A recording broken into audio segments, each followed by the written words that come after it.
It was past 10 when I heard it. A sound that didn't belong in the stillness of mountain nights. A low, broken cry. Not the bark of a fox or the screech of an owl. It was raw, wounded. It pulled at something deep in my chest before I even registered what it was. I stepped out onto the porch, the boards creaking under my boots. A light mist curled around the tops of the fir trees. Spring fog, thick enough to hide anything, thin enough to keep you guessing. I paused, trying to pinpoint the direction of the sound. The air smelled of damp earth and new growth. Sharp, cold, alive. One of those nights that felt like it could either be the beginning of something or the end. There it was again, closer now. A short, rasping whimper, like something was dragging itself across gravel. I grabbed the flashlight hanging by the door and headed toward the edge of the property, where the gravel road curved past my fence and dipped down into the woods. That's when I saw it. Lying just beyond the ditch, barely lit by my beam, was a small creature. Gray, curled, trembling. Blood matted its fur along the ribs and leg. For a second, I thought it was a dog. But then it lifted its head and our eyes met. Golden eyes. Wild, but not defiant. It didn't growl, didn't try to move. It just looked at me, eyes wide, fixed. And I swear to God, it wasn't fear I saw.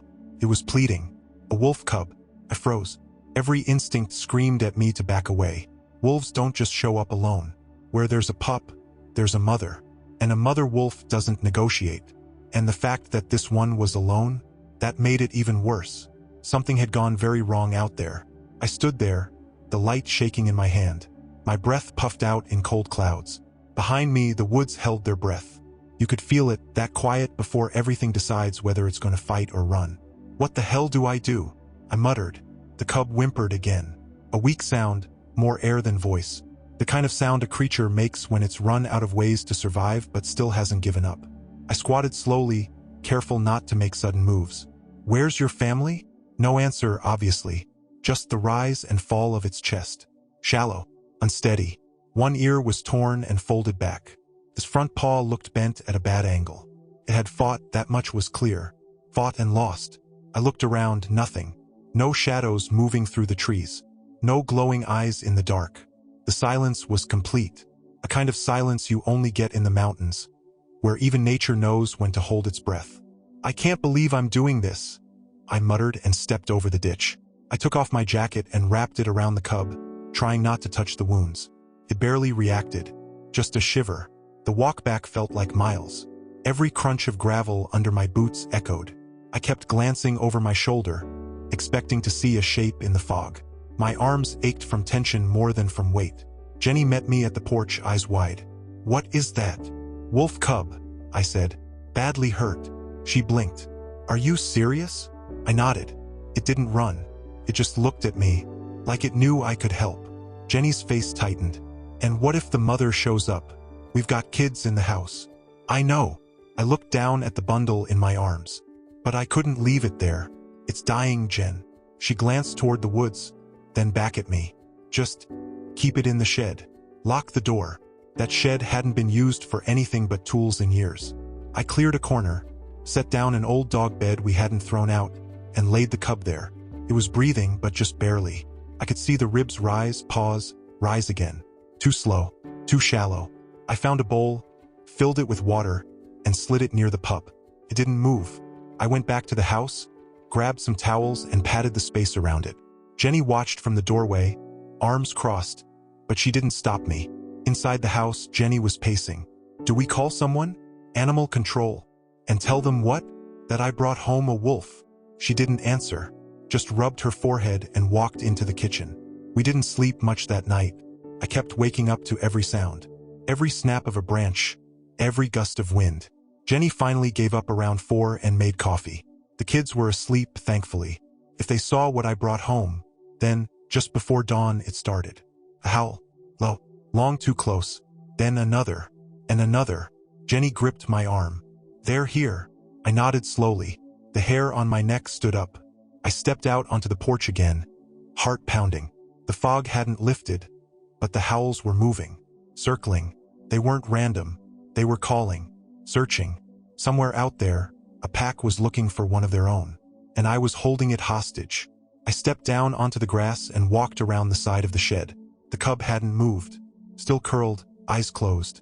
I sat down just outside the door, jacket zipped to my neck, listening to the sounds of wolves echoing through the hills. That's when I realized something. This wasn't going to be easy. Not now. Not later. Whatever came next, it wasn't going to let me walk away clean. That cub had looked at me like I was its only hope, and somehow that had made it mine. The howling didn't stop when the sun rose. It moved farther up the ridgeline, faded for a while, then came back stronger. Chorus. Echoes bouncing off stone and pine, crawling through the valley like a warning. Jenny hadn't said a word since the second cup of coffee. She watched the fog lift in strips through the window, arms folded tight across her chest. "I'll call Mike," I said finally. She didn't look at me. "You think he'll actually come?" I shook my head. "I don't know, but I have to try." Mike was our local vet. Lived about 20 minutes down the mountain, past 2 blind curves and a collapsed wooden bridge we all pretended was still safe. He didn't make house calls anymore, not after that horse fell on him 3 years back. But if anyone knew what to do, it was him. I grabbed the truck keys, but Jenny stopped me. "Take the Subaru," she said. 4-wheel drive. It rained last night. By the time I made it to Mike's cabin, the sky had cleared to that sharp kind of blue that only exists after a storm. His place sat up on a bluff overlooking the tree line, an old A-frame with a busted satellite dish and 2 solar panels that never seemed to work. I knocked. No answer. Knocked again. Then I heard the latch slide. The door creaked open just a bit. "Who's bleeding?" Mike's voice was rough, like gravel soaked in whiskey. "Not me." The door opened wider. He looked like he hadn't slept. Beard a mess, shirt inside out, eyes squinting against the light. "Wolf cub," I said. "Bad shape." He stared at me a long time. "You sure?" I nodded. He sighed. "Son of a bitch." Then he turned and walked back inside. I followed. His place smelled like coffee and antiseptic and wet dog. The counters were cluttered with syringes, jars, books, and something in a jar I didn't want to identify. "I shouldn't be doing this," he muttered, rummaging through a metal case. "This is nature's business. Wolves don't want our help." I leaned against the counter. This one did. It looked at me, Mike, like it knew. He paused, looked up at me. "Knew what?" "That I could help." He zipped the kit closed, handed it to me. "I'll follow in 5. Take me to it." The ride back was tense. Mike didn't say a word the whole way, just stared out the window, hands clenched in his lap. When we reached the shed, I opened the door slowly. The cub was still breathing, barely. One eye opened when it hurt us, but there was no strength behind it. Mike knelt, opened the kit, pulled on gloves. "Keep the door shut." I did. He worked in silence for a while, cleaned the wounds, flushed out debris. When he pulled a shard of metal from its side, maybe from a trap, maybe a broken fence, he swore under his breath. "This thing's tough," he muttered. "Most adults wouldn't have made it through the night." Blood stained the towels. "A lot of it." "Can you save it?" I asked. Mike didn't answer right away. Then, "Maybe." Jenny peeked in through the window. I saw her watching, her face tight with worry. Sarah showed up in the doorway not long after. She must have snuck out of bed. "What's going on?" she whispered. I put a finger to my lips. "Come here quietly." She stepped in, looked at the tiny body wrapped in towels, tubes, and gauze. Her mouth opened in a silent gasp. "It's a baby," she said. "Like a real baby." I nodded. She knelt beside me. "Is he gonna die?" "I don't know." "What's his name?" I blinked. "He doesn't have one." She tilted her head. "Can I give him one?" Mike shot me a warning look. I ignored it. "Sure," I said. She smiled faintly. "Shadow, because he came from the dark." Mike didn't speak until he was finished. Then he stood, peeled off the gloves. "I'll check in tomorrow," he said. "Don't expect miracles. But he's got a fighting chance." He left without waiting for a reply. The rest of the day passed in fragments. Me checking on Shadow every hour. Jenny making silent trips to the shed and not saying anything after. Sarah sitting outside the door, drawing pictures of wolves and trees. By evening, word had spread. Jenny's phone buzzed nonstop. One neighbor asking if we'd seen the school alert. Another warning about aggressive wildlife spotted near the road. Someone else wanted to know if the rumors were true, that we were keeping a wolf near our kids. "People are scared," Jenny said quietly. "So are we," I replied. She nodded. That night, after everyone went to bed, I sat on the porch again. The fog had lifted, but my mind hadn't. That's when I heard it. Not a howl, a footstep, crunching slowly through the gravel on the side of the house. Too heavy to be a raccoon, too deliberate to be a deer. I reached for the flashlight, clicked it on. The beam caught movement, something slipping behind the barn. I stood, heart thudding. I wasn't alone out here. Morning came too quietly. No birdsong, no rustling branches. Just that eerie hush that made the skin on my neck prickle. I poured a cup of coffee, grabbed my coat, and stepped outside. The air was cold and still. My boots crunched over frostbitten grass as I made my way toward the shed. That's when I saw her, a shadow between the trees. At first, I thought it was a trick of the morning light, the way fog played against bark and shadow. But then she moved, slow, cautious. A large wolf, with silver along her shoulders and eyes that locked onto mine like she'd been waiting. I froze. She stood at the edge of the treeline, maybe 30 feet away, not growling, not baring her teeth, just watching. I could feel her tension, muscles coiled, every movement measured. But it wasn't aggression. It was something else. Suspicion, fear, maybe even pain. My heart hammered in my chest. "Is it you?" I whispered, barely audible. The mother. She didn't move, didn't blink, just stood there, staring toward the shed behind me. I turned my body slightly, making it clear I wasn't blocking her path, but I also wasn't backing down. She didn't take a step, just kept watching. Then, after what felt like forever, she turned and disappeared silently into the trees. By the time I got to the shed, Shadow was awake, alert but quiet. He didn't howl, didn't bark, but he looked at the door like he'd felt something. 2. Jenny came out a few minutes later. "Why are you just standing there?" "She was here," I said. "Who?" "The mother."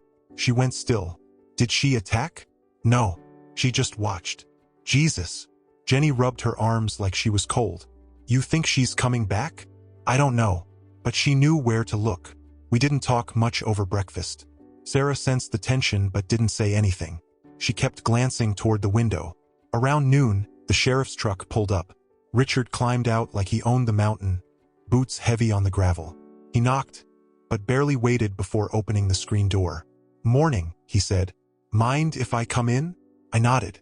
"Sure." He looked around. "Heard some things. About a wolf cub. Want to confirm before folks get too excited." Jenny stayed quiet. I stood straight. "Yeah, we're helping him. He was bleeding out." Richard sighed, sat down at the table. "You know the law, right?" I nodded. "You can't harbor wild predators near a residential area. Not even if it's just a pup." "I didn't plan this, Richard." "I know." He looked tired. "But people are scared. There's been sightings. A few claims of livestock going missing. And just last night, that golden retriever from the Carter place. Gone. No trace." My gut twisted. "You think that was her?" "I don't know. But I can't ignore it. If it gets worse, the state'll send someone. And they won't ask questions." I felt Jenny's eyes on me. "So what are you saying?" I asked. "I'm saying be smart. Don't let this get out of control." He stood. "I'll check in tomorrow. Hope I don't have to make it official." When he left, the silence he left behind felt heavier than his words. Jenny let it out as soon as the truck disappeared. "This is insane," she said. "We've got wolves around the house, neighbors whispering, and now the sheriff's involved. What are we doing?" "I'm trying to help." "At what cost?" Her voice cracked. "What if something happens to the kids? What if Sarah wanders too far one morning and doesn't come back?" "I won't let that happen." "You can't promise that. Not with a pack circling the property." I looked down at my hands. "He's not the threat. He's just a scared kid." She shook her head, tears brimming. "He's a wolf." That night I sat by Shadow for a long time. He wasn't sleeping. His head rested on his paws, eyes open, unfocused. He wasn't in pain anymore, but he wasn't healing either. Like he was caught between two worlds and didn't know where to go. He hadn't eaten since the morning. Sniffed the food, but didn't touch it. Just lay there. I whispered to him, not sure why. "She came, you know. Your mom. She didn't come inside, but she was here. Watching. Waiting." He didn't move, but his ear twitched. At some point, I dozed off. When I woke, it was to barking. Loud. Desperate. I jumped up, grabbed the flashlight, and ran outside. The neighbor's dog, the second one, from the Jennings place, was barking like mad from his chain. And then it stopped. Silence. I scanned the treeline. Nothing. Then I ran to the back of the shed. The door was still locked. Shadow was inside. But something else had been here. Tracks. Fresh. Not just paws. Boot prints. Human. Next to the wolf tracks. Side by side. They came just after noon, 2 local news vans with tall antennas and cameras that looked too big for our tiny mountain road. I was splitting firewood when I heard the tires crunching gravel. One of the reporters was already stepping out before the engine stopped. Jenny was at the front door before I could say anything. "We didn't call anyone," she told them, arms crossed. The woman smiled like she'd rehearsed it 1,000 times. "Just a human interest story, ma'am. Heard there's a wolf living with your family." Jenny looked at me, unsure. I wiped my hands, walked over. "He's not living with us. He's recovering." The cameraman zoomed in, uninvited. I stepped in front of the lens. "No footage. Not today. People are concerned," the reporter said. "We're just trying to shed some light. Maybe start by not pointing cameras into people's homes." She opened her mouth to argue, but something in my face must have changed her mind.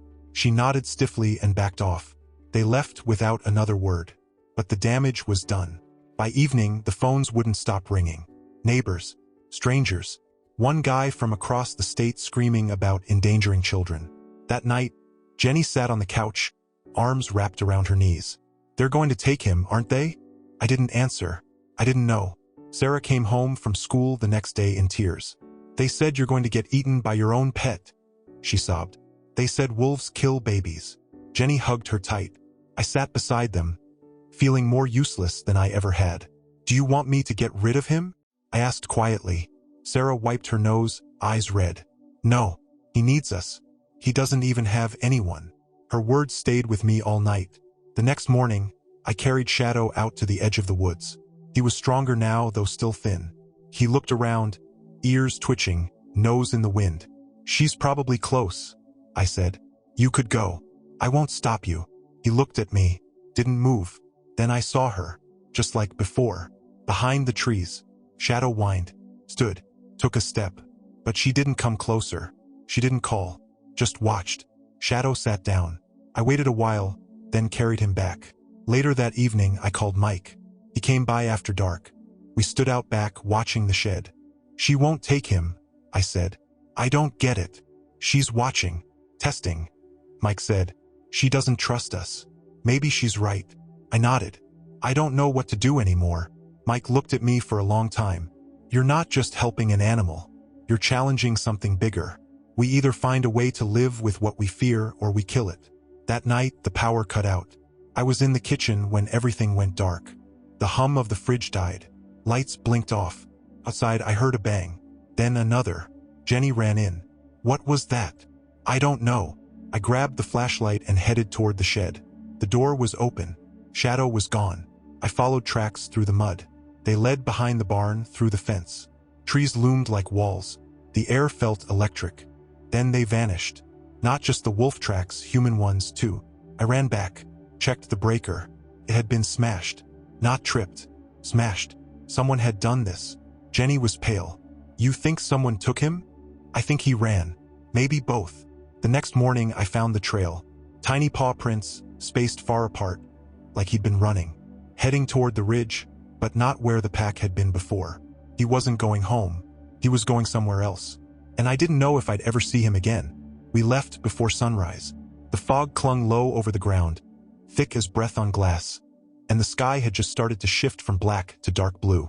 Sarah was still half asleep, curled up in the passenger seat with a thermos in her hands. Her boots knocked softly against the door. Neither of us spoke. I followed the tracks from the day before. Paw prints, uneven and sharp, cut through the frost like fresh ink.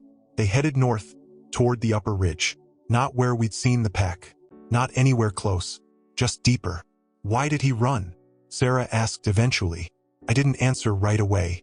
Because sometimes the wild calls louder than kindness. We parked where the road ended. A narrow dirt turnoff I'd used for firewood runs years ago, and started hiking. The forest opened wide here, pine and rock and silence. No signs, no fences, just earth. After about an hour, Sarah stopped. "What if he's gone?" I looked back at her. "Then we'll know we tried." We pressed on. For hours. The sun climbed above the trees, warming the moss underfoot. At one point, We found a scrap of bloodied fur caught on a bush. Sarah knelt and touched it gently. "He's close," she whispered. By midday, we found the clearing. It wasn't wide, just enough space where the trees pulled back to reveal sunlight and stone. And at the far end, lying between the roots of a fallen pine, was the wolf. Not Shadow, the mother. She was wounded. Her flank was torn, caked in dried blood. Her breathing was shallow, uneven, but her eyes opened when we stepped into the light. She growled, low, protective. Then I saw why. 2 tiny pups, nestled beside her, and Shadow, older, stronger, standing just ahead of them between us and his family. He looked different now, taller, his fur darker, but I knew those eyes. "Sarah," I said, "stay back." She nodded, crouching beside a log. I stepped forward slowly. Shadow, his ears twitched. He watched me, head low, tail still, cautious. "It's me," I said. "We came to make sure you were okay." He didn't move. I crouched, set down the bag I'd carried, opened it, pulled out the cloth I'd wrapped around him the night I found him, laid it on the ground. He took a step forward, sniffed the air, then stopped, looked back at the pups, and something clicked. He wasn't mine to call anymore. He had made his choice. The mother lifted her head, barely, and Shadow stepped back beside her, brushing against her side. Sarah whispered behind me, "He's not coming, is he?" I shook my head. "No," I said. "He's home." We stayed for a while, just watching, saying goodbye without words. As we turned to leave, Shadow followed us with his eyes, not as a cub looking for rescue, but as a wolf guarding his own. Halfway down the trail, Sarah reached for my hand. Did we do the right thing? I squeezed her fingers gently. We did the only thing that felt right. But he still left. "Yes," I said, "because he was supposed to." We didn't speak for the rest of the hike, but something felt different in the silence. Not empty, just full of meaning we didn't have to name. That night, we sat on the porch, watching the moon rise over the hills. Jenny brought out Coco, wrapped in her old sweater. "What now?" she asked. I smiled. "Now we listen." And we did. From far off, high above the ridge, a howl broke the quiet. Long, steady. Sarah looked at me. "Is that?" I nodded. "Yeah." And every spring since, when the trees bloom and the air still smells of pine and frost, we hear it again. A reminder of one wild heart we helped find its way back home, and how that one small choice changed everything we thought we knew about love and loss and letting go.